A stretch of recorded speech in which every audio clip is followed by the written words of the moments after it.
like I promised, let's go in and I'll give you my guide for spectating the New York City Marathon. Okay, we're back in the office, so this is what we're going to do now. I want to give you a big overview of kind of all the real hot spots that you can go and watch the New York City Marathon. If you have somebody who's a slower runner, it gives you a little bit more opportunity to see them in different locations. In general, the subway will probably outpace your friends, family, things like that, and you'll have more opportunities to see them. But the key thing here is you're going to be using the subway. I know that's a little bit tough in this particular year because it's 2021, and some people may want to avoid public transportation. But the problem with the New York City Marathon is, one, you definitely cannot drive. You're not going to beat them with traffic. You're not going to get around anywhere. You're not going to have parking. Obviously, you can't cross the marathon route, which makes things very difficult going from Queens to Manhattan, anything like that. And then even using something like a city bike or the share bike in New York City, you're not going to have an opportunity to cross a lot of roads. And with that said, you need to get to any of these locations nice and early to start your day, because again, you're not going to be able to get there once things get started, and also it's going to be very difficult to move around because of the crowds in general. And I do expect the crowds to be back this year for 2021, pretty much like any other year. So we're just going to dive in now. Here's a quick overview of the map for the New York City Marathon this year. The runners are going to start down here in Staten Island, and they make their way up through Brooklyn, Queens, Manhattan, the Bronx for just a moment, back into Manhattan, and finish in Central Park. And we're going to say first you want to just come and see the marathon. You want to just stay in one place. You're not really interested in moving around. Maybe you want some food, you want somewhere with a lot of crowds, lots of energy. I recommend two different places depending on if you're in Brooklyn or Manhattan. One is around Atlantic Terminal in Brooklyn here. Right along 4th Avenue here, before you get to Lafayette, you're going to have Atlantic Avenue, Barclays Center. So you can see that here on the New York City Subway map, the New York City Marathon map. There's a lot of subways to get in there. This whole corner in general is going to have a ton of people. The crowds are always very big around 4th Avenue up and down, just because there's a lot of people that live there that come out and watch. But if you want a place where you can just kind of be in the crowd, be in the places where there's a stage with music and bands, I recommend Atlantic Avenue, Barclays Center if you're around Brooklyn. The other location, if you just want to kind of watch the marathon go by, stay in one place, anywhere in the earlier portions of 2nd Avenue. So the runners are going to come over the Queensboro Bridge here, and they're going to make their way up north on 2nd Avenue. 2nd Avenue is loaded with tons of bars and restaurants. In general, they have seating that spills out onto the sidewalk. And honestly, it's one huge party for everybody who's watching. There's people who are going to be drinking, hanging out, music, all that stuff, all along 2nd Avenue. So in general, anywhere up here, really from 59th Street up to, I'd say, 96th Street or so, you're going to have a good time just going from, bar to bar or around restaurants and things like that. And if for any reason somebody runs by that you do want to see and you want to catch them again, you can just cross over here and walk from 2nd Avenue into Central Park and catch them again in the last parts of the race as they come down south through Central Park. Okay, so let's talk now about what you can do if you are going to be moving around on the course. You have a runner who's not necessarily up there in the elite field, where again it would be a little risky to move around as much and try and catch them in multiple places on the course. I'm going to present you two options, just depending on you as the spectator, what you want to see out of the marathon and out of the crowds, as well as being obviously able to see your runner go by, many times. The magic number here is going to be 3, especially if you're from out of town. I really recommend sticking to these 3 locations, just because you have to remember, no matter what you're searching on Google today or looking at now, you really are going to have to account for the crowds of people that are going onto the subway. Maybe things are a little bit delayed. It's not uncommon for subways to be behind, or to be, one car goes by and it takes 15 minutes for the next car to show up, and that could obviously put a dent in you being able to get to your runner where you want to see them. So these two options really build in a lot of buffer time where you should be able to see your runners no problem. So Let's start with the first option, and this first option is going to be if you're somebody who wants to see your runner go by in a relatively quiet location. So down here in the southern portion of Brooklyn, you'll see the runners come up off the Verrazano Bridge, and it actually splits into several different routes based on their corral. There's 3 corral colors: green, blue, and orange. So you need to know ahead of time if your runner is going to be in a green, a blue, or an orange corral. Now, if they're in the green corral, I don't recommend doing this because they're going to be in the wrong part of Brooklyn, and you can see over here just on the wrong part of the course to actually be able to allow you to get back to the subway without crossing the course, which again can be really difficult once everyone starts coming by. So this is really for somebody who's in the blue or the orange corral, and they're again, not a super fast runner. So what you're going to do is you're going to catch them over here. You're going to be on the west side, so you're able to use some of these subways either at 95th or 86th Street. And you're going to see your runner go by somewhere between mile 2 and mile 3 here. Now, the nice thing about this, like I said, is it's very quiet.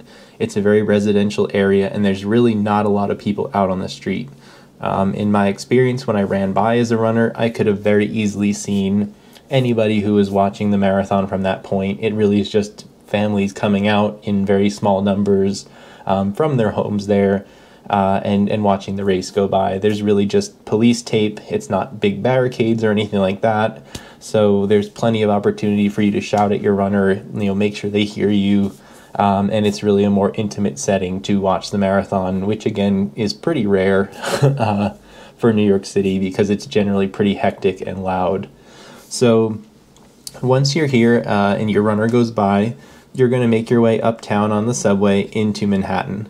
Now, this route here takes you up to the Upper East Side of Manhattan, and you're going to get off on the Q line, which is going to let you get off at either 72nd, 86th, or 96th. And from there, you can walk over to First Avenue, watch the runners go by, and then you just, on your own 2 feet, walk west to Fifth Avenue or to Central Park, depending on how high up you are, and you'll see your runner go by a 3rd time. I'll show you here. It's really relatively easy to do. You don't have to worry too much about transferring or anything like that. You're just going to use the R and the Q train. It's 1 transfer, and generally speaking, this is about an hour ride from all the way down here in southern Brooklyn all the way up to Manhattan and somewhere on the Upper East Side.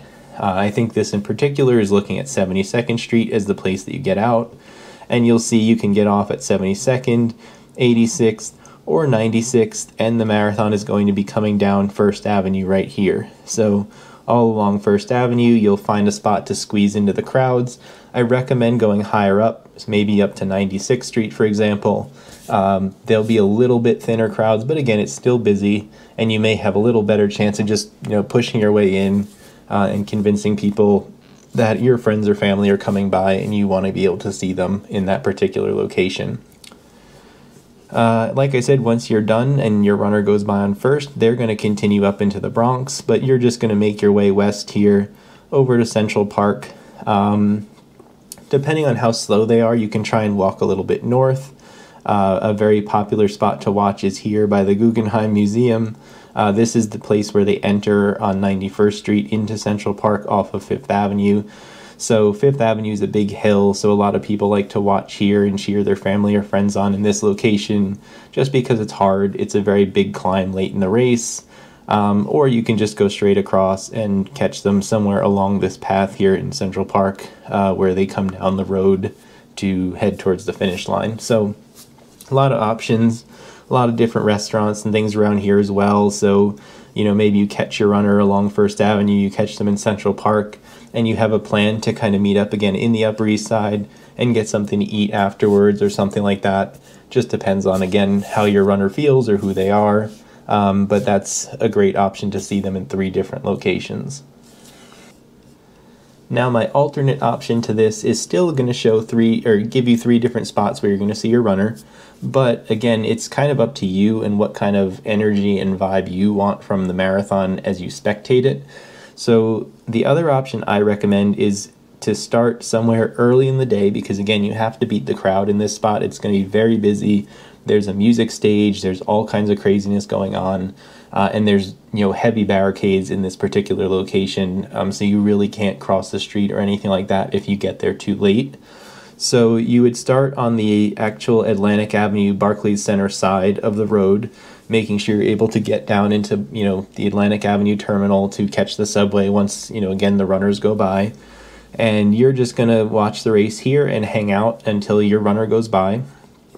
And then, very similar to before, you're just going to hop on a Q train, which actually you don't even need to transfer from the R. You just get on the Q right at Atlantic Terminal, and you take the subway up again into the Upper East Side, where no matter where again you want to watch, you're just going to get off at 72nd, 86th, or 96th Street, and again you watch them go by on First Avenue, walk over to Central Park or Fifth Avenue, and watch your runner go by again. So very similar. It really again just comes down to what you want to see or what you want to be involved in when you're in the Brooklyn part of the marathon. Atlantic Avenue is going to be very busy, very hectic, lots of music.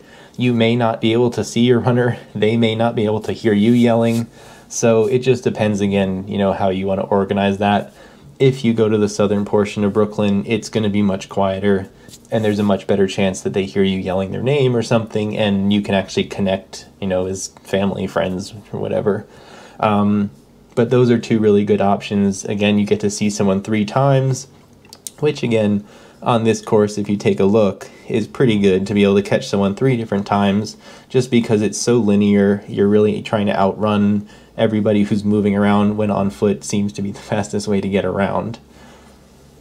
Now, obviously, if you're local, you may kind of be picking out other spots where you can hop on and off the subway, and that's great. I mean, there's a lot of tricks that, local people may be able to figure out to get around and catch runners in multiple spots, especially the slower they go.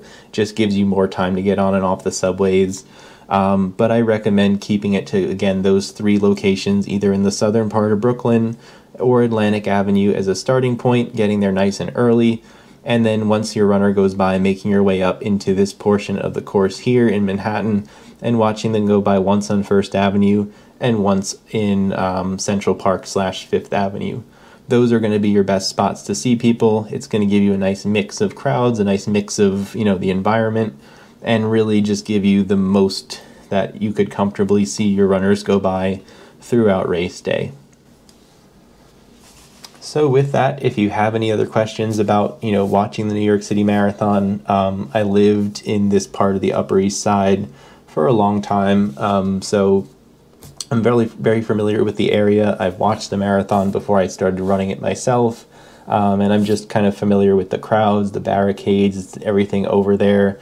In general, keep in mind First Avenue as a whole, this whole stretch up here, is going to be heavily barricaded. We're talking those steel or whatever stanchion things that actually block the road, and you cannot cross as soon as, the first big wave of runners go by.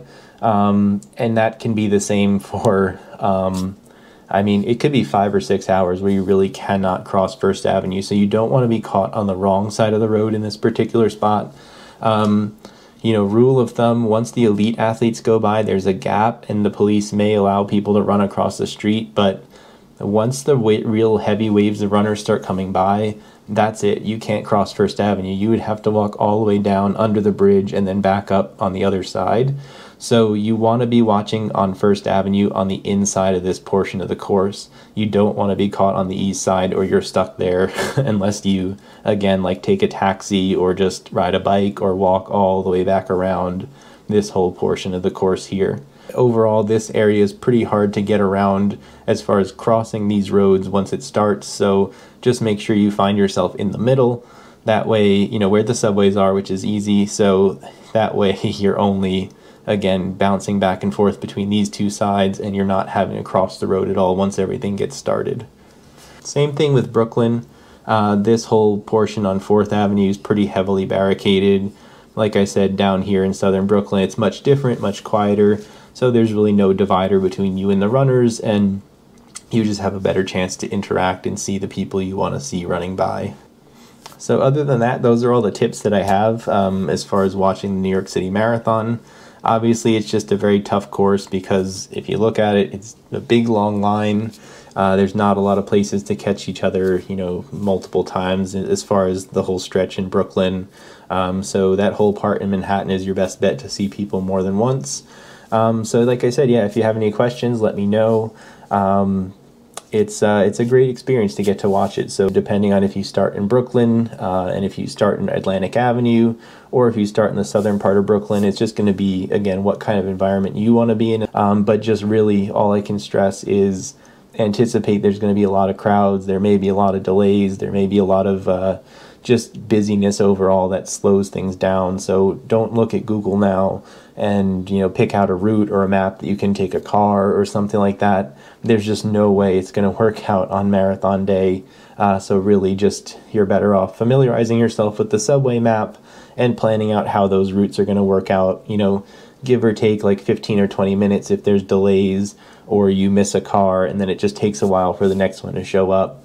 Just build that into your travel plans, you know, and everything for your marathon spectating day. So with that, I hope that's helpful to a lot of people. And if you want to stick around, please consider subscribing, and there'll be a ton of more running videos, running gear, and things of that nature. So I hope to see you in the next video, and I hope you have a great rest of the day.